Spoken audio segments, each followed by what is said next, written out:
Sydkoreanske SsangYong er vendt tilbage til Danmark. Nogen husker måske mærket fra den, skal vi være diplomatiske og sige, mindre kønne SsangYong Rodius, som bilmagasinet døbte gardinbussen fra helvede. Og nu er det faktisk muligt igen at købe SsangYong Rodius i den nye udgave, som i øvrigt blev præsenteret på Shanghai Motor Show i 2013. Og dengang, der så det sådan her ud. Ja, den bil og den model ved siden af hinanden virker på en eller anden måde som et lidt usandsynligt scenarie. Nå, nu er det ikke SsangYong Rodius eller mærkets marketing stunts, det skal handle om i dag. Eller jo, faktisk lidt. For i brochuren til den kompakte firehjulstrækker Luvi loves der blandt andet et spændende design og stor køreglæde. Det lyder jo godt på papiret, og med store investeringer fra den indiske bilgigant Mahindra & Mahindra, så kunne der måske være et potentiale i denne her bil.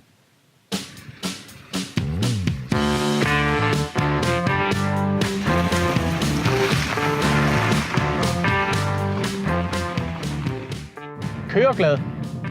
Det er vist lidt en overdrivelse. Den er nu heller ikke dårlig at køre. Den er sådan okay. Komfortniveauet og støjniveauet, det er også godkendt. Men motoren er lidt af et ufrivilligt morsomt bekendtskab, for den lider af ret udpræget turbotøven. Når man trykker på speederen, sker der ikke ret meget, hvorefter turboen vågner op ved omkring 1700 omdrejninger og sender bilen afsted ret pludseligt.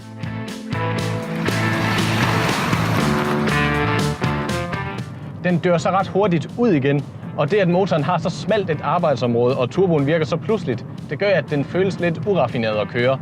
Men kræfter, det mangler den egentlig ikke.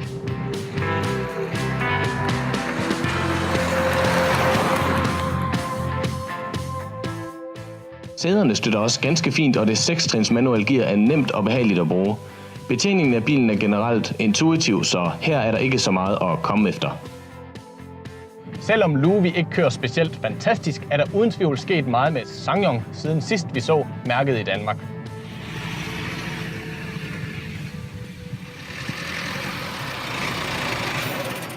SsangYong Luvi gør egentlig ikke noget forkert, lige indtil man kigger på prisen på godt 270.000 kroner og begynder at sammenligne med nogle af konkurrenterne. For du må kigge langt og længselfuldt efter ting som navigation, automatisk klimaanlæg og DAB-radio, bare for at nævne nogle af de ting, den mangler. Så hjælper det altså ikke meget, at den har et overraskende godt lydanlæg. Interiøret er heller ikke moderne nok at se på. Her falder den lidt igennem.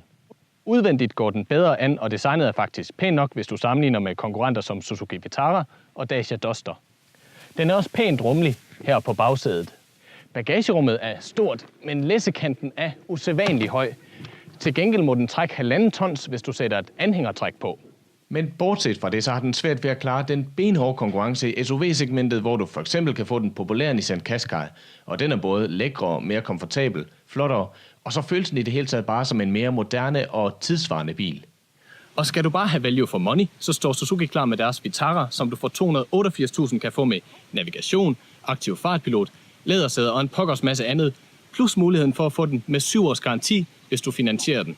Hvis jeg kunne klare mig med mindre plads, ville jeg dog helt klart gå efter en Mazda CX-3, som kører rigtig godt, ser virkelig flot ud og giver rigtig meget udstyr og livsstilsbil for pengene. SsangYong Luvi ender samlet set på 3,5 stjerne. Den får dog udmærkede ratings for komfort og plads og praktikalitet. Men med mangel på udstyr, en for høj pris og så den usikkerhed, der er ved at købe et ret ukendt mærke, så tror jeg, at den får det svært på det danske marked.